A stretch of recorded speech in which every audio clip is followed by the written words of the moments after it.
How you doing, guys? Welcome back to the channel. I hope everyone is doing well today. Thank you for tuning in. I really appreciate it. Shout out to all the subs. Gratitude to anyone new. Bakhram Murtazaliev retains his IBF Super Junior Middleweight title in dramatic fashion, destroying Tszyu in quite a shocking upset, to be honest with you. I did not see that coming. Salute to Bakhram. He fought an absolutely great fight. He was very poised, sharp, unbelievably sharp. Now, a big factor going into this right before the bell that I had no idea about in Bakhram's previous fight, how he'd basically been fighting during or just at the end of Ramadan, and he said he was completely exhausted and was fighting on empty practically. And if you look at that fight, which is a lot of I picked Tszyu to stop Bakhram quite early, so you know I certainly have to reassess some of my pre-fight film study, but I'll talk about that because a few things did come up in the fight in the film study. But that's, you know, a big thing to kind of be there for the fight, where you look at that template and you think he looked like a completely different fighter in this fight. He looked a lot sharper, a lot stronger, you know, because of probably that exact reason. He'd been taking step-aside money for years, you know, so he'd been waiting in the wings. But wow, I mean, I'm kind of like a little taken back because he was actually the sharper counterpuncher too. Tszyu, to be honest with you, he fought a foolish fight. You know, he really does have himself to blame. I know it's like it's disappointing watching him getting knocked around like that, but you know, he's got himself to blame. He didn't have the patience he normally does. He didn't fight with any intelligence. He fought a foolish fight. He might have underestimated Bakhram. He certainly didn't respect his power or his sharpness, even early on. And obviously, look, round one will start. It looked pretty like, once again, I was watching the fight with my headphones on, and some of the shots that were going on, they were intense, crisp, hard shots that were being traded. Some of them, a lot of them on the gloves. And I thought Tszyu's defense in the first minute and a half was exactly what I thought it'd be like. He was parrying a few shots, rolling stuff, and there was, you know, a lot of high, like zippy shots coming in, but he was evading them quite nicely. And I think he landed a clean right hand towards the end of the round, or there was something that changed after about a minute and a half where Tszyu started to put a bit more pressure on. And it's just like that, to me, was where the fight changed, because it just, the intensity started really backing Bakhram up. You could have looked at that and think, well, this is like the 7th round. It was the first round. He didn't take on any upload of the Bakhram style. Total disregard to a lot of stuff, and he started to put on a lot more pressure, started to aimlessly walk in the mid-range against a puncher that can punch with both hands. And that was a foolish tactic, to be honest with you. And Bakhram was landing some shots on him. The first round was quite even, but I just thought to myself, this fight's definitely not going 12 rounds. I was like, wow, it was very entertaining. You know, the production level was pretty good. Then the second round came in, and you know, Bakhram's countering Tszyu. He countered his jab, which is the opposite. I thought Tszyu was going to counter Bakhram's jab based off of the footage that I watched from the Kolke fight. But when you're drained like that, like from fasting, I can't even imagine. It must have zapped his power. It must have, when you're mentally drained, it can affect your technique. And but he countered Tim with a sneaky jab. I'll pull up the clip briefly. I'll record it because I got the Amazon Prime last night, but I don't think you can put the full video up. But then, you know, he just kept walking into the mid-range, and when he got dropped badly with that left hook, I spoke about this pre-fight. When he'll high guard like that, he'll back up. He likes to throw a left hook off it, and he actually dropped Kolke from doing that. So when he high guards like that, he's kind of suckering you in a little bit for a counter left hook. So something to be wary of.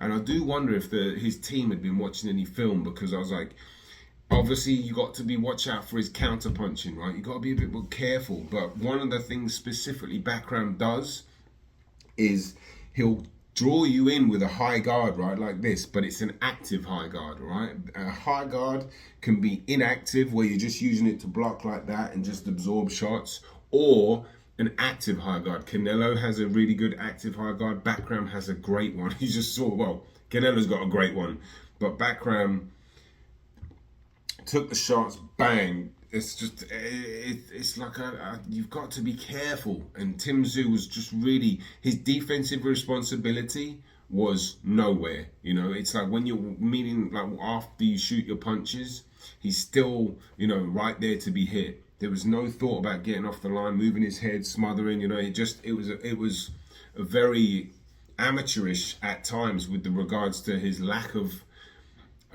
knowledge about punches coming back for somebody that's so normally quite defensively astute. I've made loads of videos about it. I still stand on that. It's just that applying it mentally now. I don't know what happened to him mentally, why he just wanted to make such a statement. You know, Keith Thurman mentioned that in the first round after about a minute and a half. He's like, well, he really wants to make a statement, and he got too carried away with making a statement and trying to get that guy out of there and trying to punish him and take his soul, and he got his soul taken, to be honest with you. And then, like, you know, he got rocked badly after that left hook and went down, and to be honest, he was badly hurt. And then he just made it out, excuse me, he just made it out of the round, which, in all honesty, you know, I think there was, you know, definitely the A side favoritism a little bit. I mean, he's such a warrior, though, you know, he let his heart rule his head. That's one thing. He's got a special DNA. He's a warrior, but he's got to learn how to channel that. And hopefully this fight, he'll be able to do that. We'll get on to what's next for both these guys in a minute, but I want to talk about the technicalities and the tactics and what happened, because you got hit with that massive left hook, right? And then you went straight back to, well, to be honest, he actually tried to evade a few shots. If you watch it, I watched it back again this morning, and he wasn't just going straight back in after, you know, he tried to kind of duck, and he didn't really know how to hold back from such a massive guy that it's very hard to do that. But survival skills were you know, obviously instinctual from the heart, but he didn't know how to really hold or slow the fight down properly. And then he reverted back to letting it drop in his hands a little bit and letting massive shots go. It's the last thing you should be doing. That's what, like, you know, it's just like, this is the last thing you should be doing.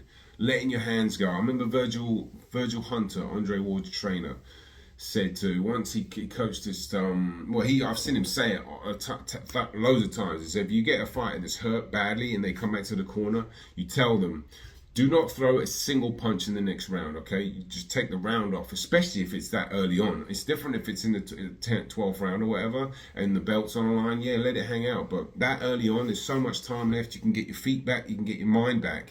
So he would say to fighters, don't throw anything. And Fonfara got knocked out by Stevenson. I tried to find the footage. I couldn't find it, but he got battered in the first round. And I remember watching it, and Virgil Hunter was like, don't throw a single punch the next round. And I don't think he was able to follow through with the instructions, but his corner, I don't know what they were saying to him. It was in Russian, and the guy couldn't really translate it either because he couldn't hear properly. But I know that I heard the word boxeo or something like that, or boxing. So I'm assuming they told him to box. One of the guys I did say is, like, you got to defend yourself, but you need to just say, look, bro, get your legs back. Do not start trading with this guy. Suicide boxing.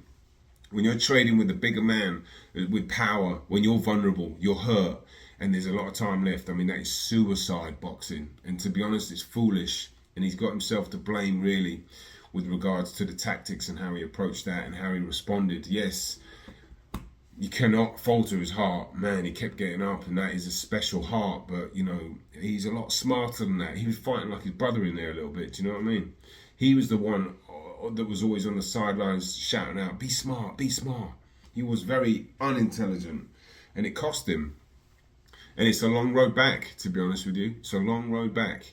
And back on, you know, when he got dropped again, Murtazaliev, 1-2-1, really long, rangy. Tszyu just didn't see it because he was so long. And that's the upload that you're supposed to get in the first couple of rounds. But he was just like a red flag to a bull, you know. He just disregarded that, wanted to make a statement, wanted to knock him out and punish him and get him out of there and go back up.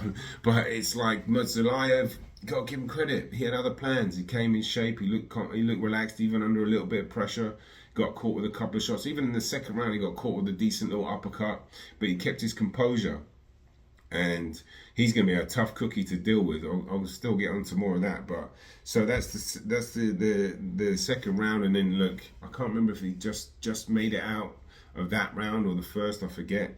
But then obviously the doctor came in at the start of the one as a bit naughty, but it's an A-side treatment. It is what it is. It's happened to other fighters. It will happen again. I don't love it, but then he's going back, still trying to fight this guy. You know, he's dropping his hands again. He's trying to let massive overhand rights go. Still not recovered. Really shaky on his legs. And the last thing, once again, and he got caught with that high guard hook again. But it's there, you know, you hate to see a top level fighter get hit with the same punches. It's kind of frowned upon in boxing, to be honest. He wasn't boxing. That's not boxing. He was fighting a very big, tough man that could punch in both hands.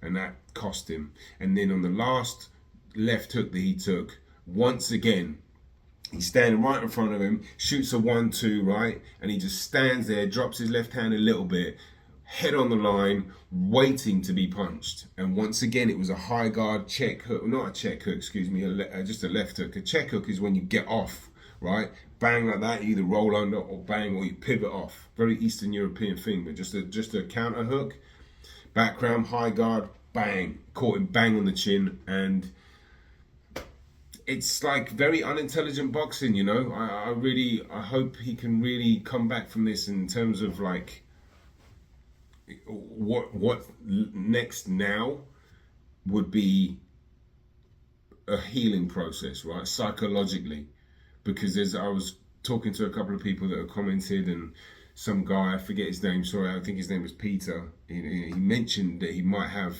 residual damage before the fight happened, and I was like, really? I was like, it seems great to me. But with obviously in the first round too, when that cut I think it might have reopened, or there was blood from it, and he was pouring at it a little bit, and that was a concern. I think looking in the corner, there was a bit of blood on it. It looked like to me, you know, that is very worrying indeed. And for somebody like him who can't take himself out of the gym, you know, he's the kind of fighter you need to pull to the side and go, just rest. That is what he needs right now, is a long rest.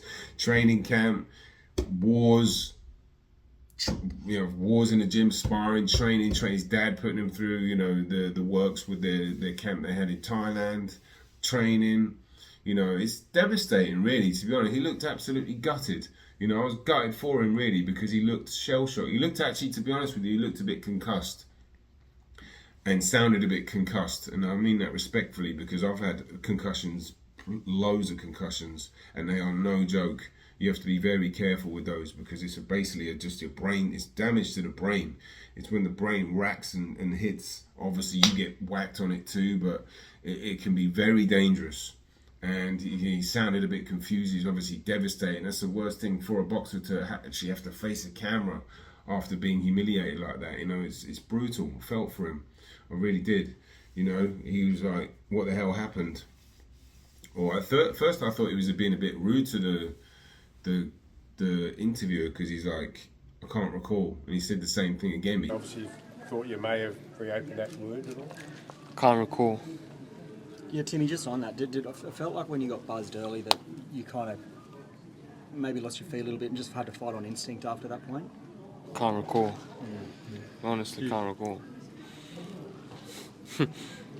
Tim, Kevin Garcia with Fight Hype. Yeah. Here's my question. Just explain whatever you're thinking about right now after that. You know, obviously I don't want to ask you how do you feel, because we know it's a tough loss for you, but just what's going through your mind? What the fuck just happened? Like, what did I get hit with? And couldn't regroup, and I don't know, man. Just shit doesn't go your way, and you just have to bounce back. He can't remember. That's the concussion already. You know, there's already signs of psychological, not psychological damage, but there's already signs of he doesn't really quite know what's going on. and that's very dangerous. And I wish him a really speedy recovery in terms of from this fight, and then just go and rest, man. You know, don't train. Take a nice 2-week holiday, and even longer than that, to be honest. When you come back, I know he's going to want to train, and this is actually dangerous when you put your mind is healing. You need to rest. I'm not talking about watching video games or TV, heavy socializing. Obviously, definitely, I don't think he drinks anyway, but none of that. You've got to just spiritually heal yourself, because concussions could end his career if he does have it. And I'm not trying to put anything out there that he does. I'm just pure speculation and just a concerned admirer of his style. Is that he needs a break? Do you know what I mean? I think. Let me know what you guys think. How do you feel? Do you know what I mean? I mean, yeah, I'd like to see him take a rest. We'll talk about Bakhram, because he's just entered the room at 154. Wow, much respect to Bakhram Murtazaliev, because he put on a great show. He wasn't intimidated whatsoever. Very calm fight week. In fact, that was something else I noticed. Fight week for Tszyu was, you know, I kept seeing interviews with him. I didn't watch them all, but you know how he was like, you know, talking about Errol Spence, and he was like, you know, looking to make a statement, and I was like, he sounds a bit like he's overlooking him, you know. I never really hear fighters. It was a small thought. It didn't really affect my pick or anything like that, but I found it a little odd, and I was like, just stick to, you know, it's this like. But anyway, Bakhram. Everyone thought he was the weakest champ right now at 154. Well, I mean, him and Fondor, I'd fancy him over Fondor. I'd fancy him over Spence if Spence is not quite himself either. But it's amazing what happened. One fight can do. You know, that saying, you're only as good as your last fight. Well, that doesn't really apply to Bakhram. Credit to him. Some other more fascinating fights at 154. And another, major player has entered the room for some tremendous fights. That is an amazing division. But with regards to Tszyu, he needs to rest, relax, and just try to, you know, he's a tough guy, mentally tough, so I don't see the psychological, you know, like if it's like a lot of times when you get knocked out like that, you know, it's a psychological healing you have to go through, you know. I've been through it in the amateurs, although not getting knocked out like that. I did take an L and got stopped from like a massive amount of blood and stuff like that, and it took me a while to get over it, to be honest. It's like, yeah, you fight a lot of demons. I'm not comparing myself whatsoever. I've just had some neurological stuff happen to me in the past, and it's scary. Do you know what I mean? Because somebody like him, like I said, he just wants to fight. And the last thing he should be doing is fighting or training or being stressed out, or he needs to just chill, get healing, and, you know, don't worry about fighting just yet. You got to just rest. What do you think he should do, guys? You know, tell me. Let me know your thoughts. But yeah, Bakhram Murtazaliev, salute to him. And the 154 pound division, we're in for a treat. But boxing, man, such an amazing sport, full of surprises. You never really know. I was almost certain Tszyu was going to basically walk through him, you know. That was a foolish pick for me to be so dismissive. But then again, I did try to look for some footage outside of the Kolke fight. I couldn't find a full fight under Bakhram, so I wasn't just going to go off of that. But I did go off of that. Perhaps his team did too. But, you know, I do think some rest and some healing needs to happen. I'm sure I've missed plenty of details in this video, filling the gaps for me, guys, but I'll get this video out. I hope you guys are well. I'll probably do an analysis maybe on this fight and just break it down a bit with more deeper detail if I can, if I have time. I've got a busy week, but for now, that's it from me. Thank you for watching. As always, appreciate it. Peace, I'm out.